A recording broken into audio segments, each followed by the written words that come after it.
In this video, I will show how to copy paste visible cells only using the shortcut. So select your data or content,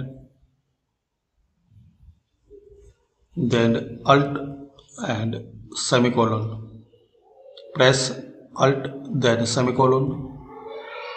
So press Alt and semicolon. Now Control C, then Control V.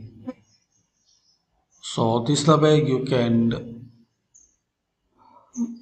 copy and paste just visible cells in Excel.